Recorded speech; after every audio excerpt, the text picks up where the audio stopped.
Vamos a volver a los Estados Unidos. 50 ciudades con toque de queda en Estados Unidos. Ya nos está escuchando Luis Rosales, ya está Mauricio Zabalza también en línea escuchándonos. Empiezo saludando a Mauricio. Mauricio, ¿cómo te va? Facundo Pastor, ¿cómo andás?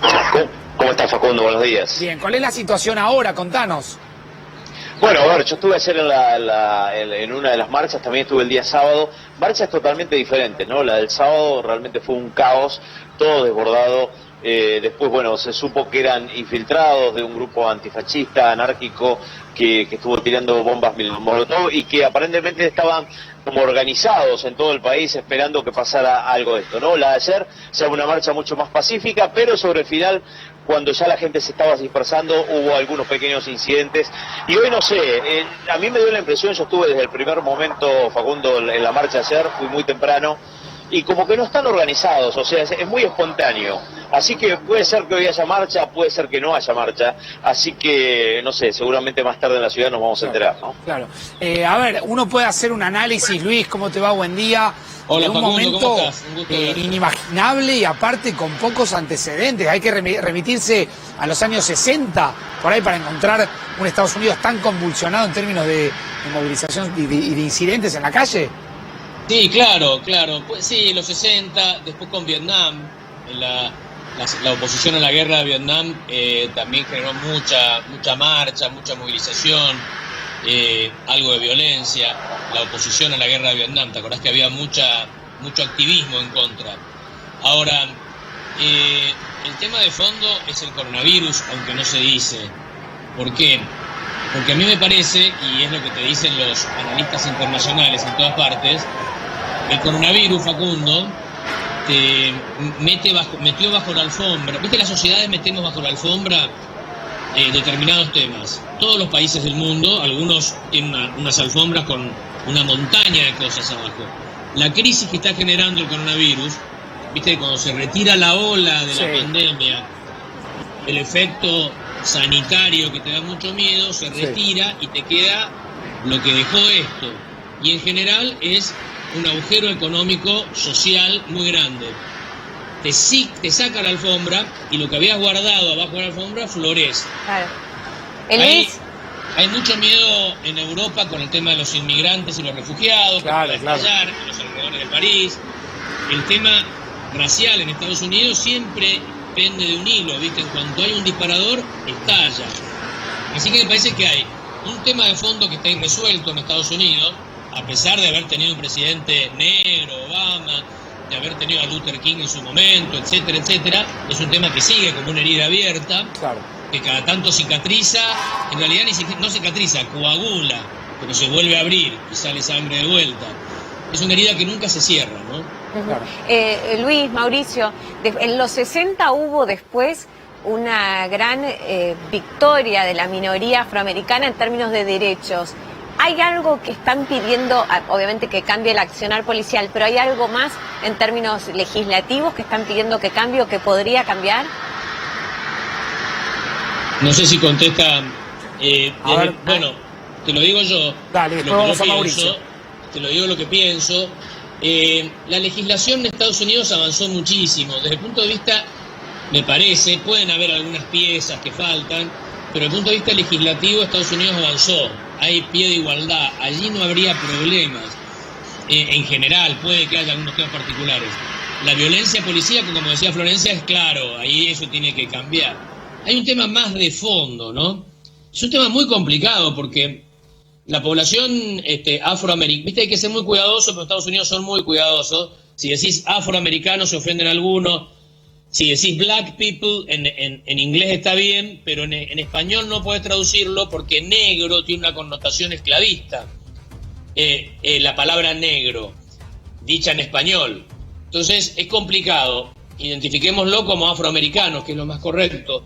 Hay un tema de fondo que es que hace 300 años, o hace 300 años empezó un proceso que duró 300 años, hace 400 años empezó y duró 300 años, por el cual millones de personas fueron artificialmente trasplantadas del África a trabajar en las colonias europeas de América.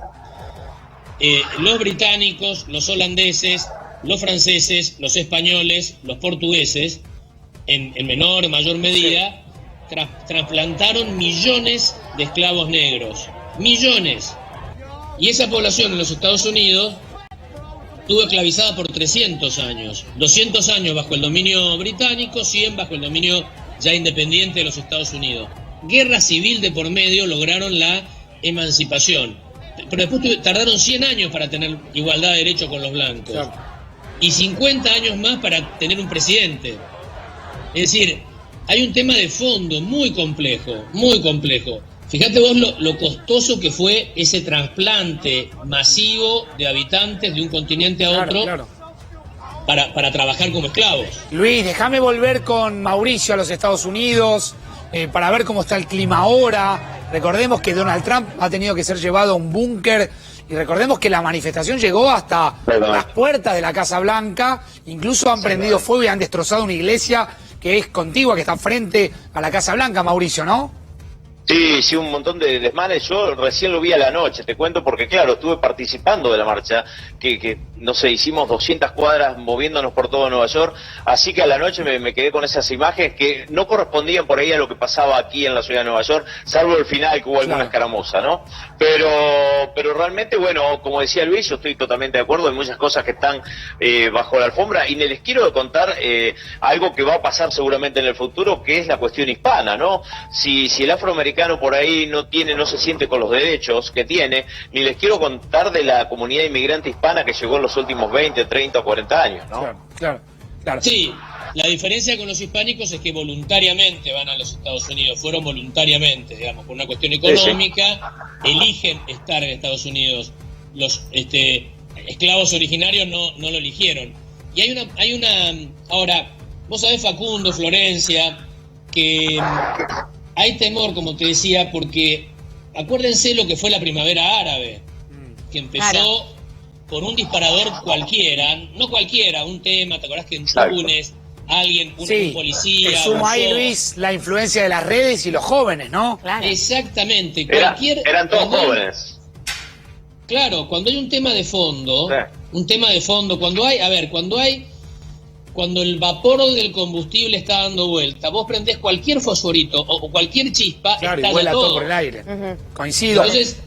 Vos sabés que marcaba Luis y lo charlábamos acá, que claro, las protestas son por la muerte de George Floyd, pero el contexto tiene que ver con el coronavirus y los 104.000 muertos que Estados Unidos tiene, Mauricio. ¿Esto también se siente en las protestas o son netamente vinculadas al tema racial? No, son vinculadas al tema racial. Y es más, yo vi, por ejemplo, mucha gente, un 20% de personas que por ahí no tenían ni siquiera barbijo, y nadie habló del tema de coronavirus, ¿no? Era la cuestión de don't shoot, no me tiren, los negros importan, ese tipo de consignas, ¿no? El mal humor es el generado, a eso voy, el vapor, ese de nafta, el vapor que es peligroso, inflamable, es el mal humor generado por la crisis económica. Ese es el miedo que tienen muchos. Claro. Y el disparador y el tema que se va a hablar, obviamente, es el tema racial y el tema específico de la brutalidad policíaca. Pero hay mucho desempleo, hay mucho problema originado no tanto por los muertos. Los norteamericanos procesan, creo yo, los muertos de una forma diferente a nosotros. Ellos están acostumbrados a que las cosas cuestan, las grandes cosas, que hay desafíos muy peligrosos afuera, cada tanto mandan tropas y vuelven cadáveres, y lo tienen asumido a ese tema. Procesan a sus conciudadanos muertos de una forma diferente a la Argentina. Nosotros acá no estamos acostumbrados en lo más mínimo y nos da pavor, nos da pavura. El pueblo Mauricio, y están convocadas nuevas marchas. ¿Cómo sigue el tema? Además, ¿qué se está diciendo desde las autoridades? Unas autoridades en Nueva York, precisamente, que no están de acuerdo, ¿no?, con la política hasta ahora de Donald Trump y mucho menos con la política que lleva a cabo o que llevó a cabo en esta crisis que se desató tras el asesinato de Floyd. Bueno, fueron muy claros, Gobernador Cuomo y el alcalde Villacio, diciendo vamos a tolerar todas las manifestaciones porque es constitucional y está bien que lo haga. De hecho, fue arrestada la hija del alcalde el día sábado. La hija del alcalde, claro. El alcalde es un fuerte opositor a Trump, es un hombre demócrata del ala entre comillas, para los Estados Unidos, me refiero de izquierda del Partido Demócrata. Claro. Entonces, Sí. era lógico que su hermana es como una militante en el sentido de los que estaban en la calle, ¿no? Ujú. Claro. Sí. Mauricio, Y perdón Sí. que se me había cortado un poquito. Sí. Y también... uy, se volvió a cortar. Te volvió a cortar. A ver, Mauricio, ahí te Claro. recuperamos, decías. Que no van a tolerar saqueos ni van a tolerar violencia.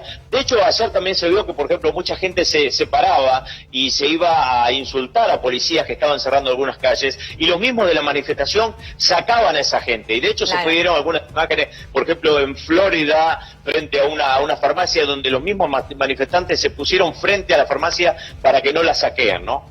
Claro. Ahora, ¿sabés, Mauricio, Facundo, Florencia, que otro asunto que algunos sostienen es que puede haber cierta predisposición en los Estados Unidos, porque como el voto es voluntario y en las elecciones vota el 50%, vos pensás que el otro 50% está bastante Claro. al margen del tema político, y cuando se enojan, el sistema político no los contiene, porque por más que estén los demócratas, eso representa activamente al 50% de la población. El otro 50% está en otra cosa. Claro, Casi claro. no le presta atención al tema político.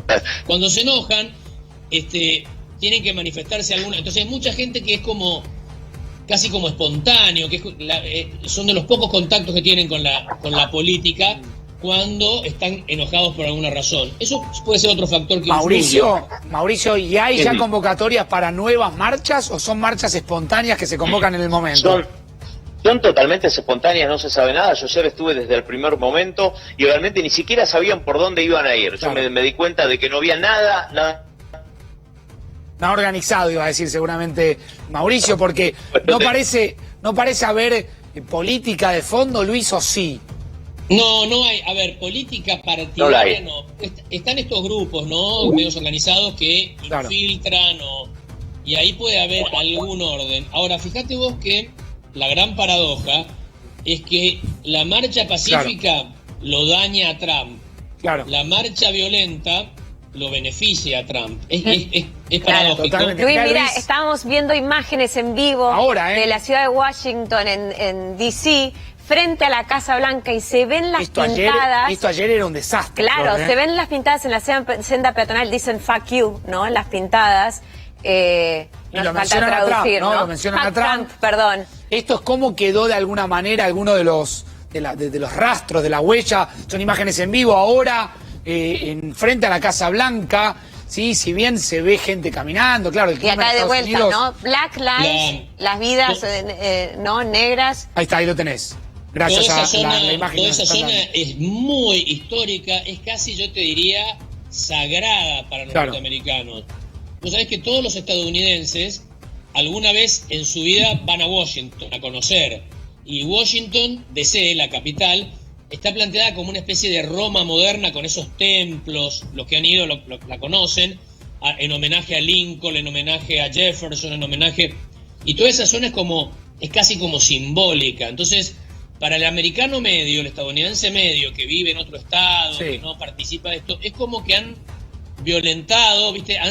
Es como algo sacrílego casi lo que ha pasado. Y Trump se va a agarrar de eso. Mirá cómo quedó todo pintado, Luis. No se puede creer. Si tenés retorno de aire ahí, pero prácticamente esto es impensado, ¿no? Uno por ahí está acostumbrado al desorden argentino en este sentido, a las cuando hay manifestaciones, desmanes, ¿no? En la Plaza de Mayo, el Cabildo, la Catedral. Y sin embargo, la iglesia que saquearon o que incendiaron es muy histórica. Todo el mundo, siempre que andás por ahí, te la señalan, te la muestran. Es como si acá hubiera pasado con la catedral. Casi, algo, bueno, perdimos ahí el contacto con Mauricio. Vamos a ver si lo recuperamos. Luis, gracias, te agradecemos muchísimo. Al contrario, un gusto. Gracias. Está Mauricio, ahí lo recuperamos. Dale, Mauricio. Algo en relación a lo que decía Luis recién. Yo no sé si favorece a Trump. Atento, porque la gran mayoría de los votantes de Trump son los blancos por ahí cristianos que van a las iglesias y están mirando estas cosas por televisión y están diciendo, okay, ¿de dónde salió esto? ¿Cómo es que se originó? ¿De dónde vino? Y hay mucha gente que está en desacuerdo. Yo hablé con mucha gente, líderes religiosos, como también policías que están involucrados a las iglesias, y ellos están diciendo, no nos está gustando lo que está pasando. Para nada, pero, ¿no? pero digo, Mauricio, dándole una vuelta de tuerca a este argumento, le va a servir a Trump porque Trump va a aparecer como el comandante en jefe que hace falta. O sea, una posición dura, esa gente va a reclamar ahora una posición dura y no la va a dar Biden a esa posición dura. Puede que termine. Yo obviamente, estoy totalmente de acuerdo contigo. Biden no es el candidato para las elecciones, estoy totalmente de acuerdo, ¿no? Ese es el tema. Si Trump es muy hábil para dar vuelta a argumentos, claro. Viste que ya lo tenemos sintonizado a Trump, así que puede llegar a aprovecharlo. A eso bien. Bien, a los dos le agradecemos, gracias a Mauricio, nos quedamos obviamente con imágenes en vivo, gracias a Luis también por el análisis que hacía de lo que está pasando ahora. De a poquito se empieza a generar una nueva manifestación allí frente a la Casa Blanca y estamos en vivo, pero en instantes volvemos.